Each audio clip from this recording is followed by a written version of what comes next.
Il n'y a pas une semaine qui passe sans que des news One Piece ne nous arrivent directement du Japon, et si ça vous intéresse vous aussi, vous êtes au bon endroit.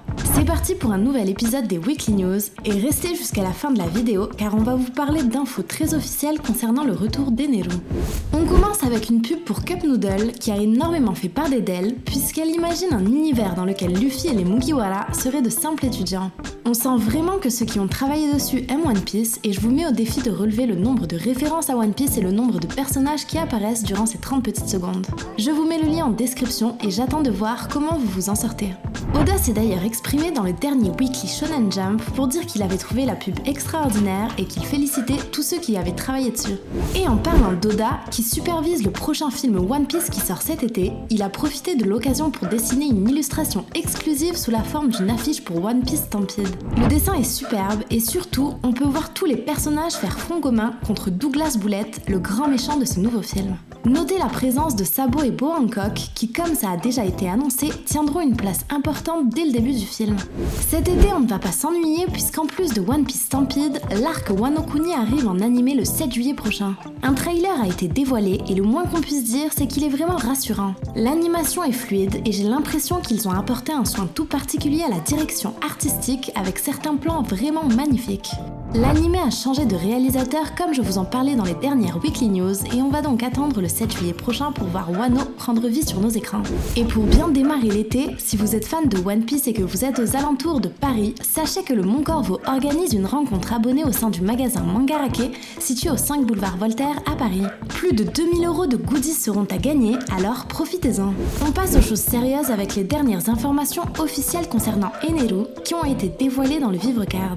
On y découvre d'abord certaines confirmations pas très étonnantes, comme le fait que le mantra soit bien du haki de l'observation, ou encore le fait qu'il soit un personnage sans pitié qui pourrait tuer une femme ou un enfant sans le moindre remords. Mais ce qui nous intéresse, ce sont les informations qu'Oda nous laisse concernant l'aventure lunaire d'Eneru. Si vous l'ignorez encore, après sa défaite à la fin de Skypiea, Eneru part sur la Lune et découvre la cité lunaire de Birka, qui porte le même nom que l'île céleste dont il est originaire. On le voit ensuite rassembler une armée de petits robots qu'il réanime grâce au pouvoir de son fruit du démon.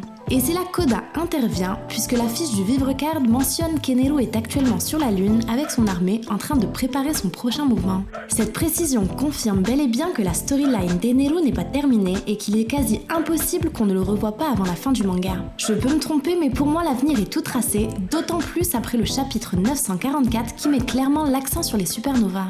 Un arc marquant le retour d'Eneru et mettant U-Rouge à l'honneur en tant que supernova semble clairement se profiler. On a eu des nouvelles du Rouge dernièrement lors de la tentative de suicide de Kaido, puis sur Whole Cake où l'on apprend qu'il a battu Snack et a été vaincu par Crackers.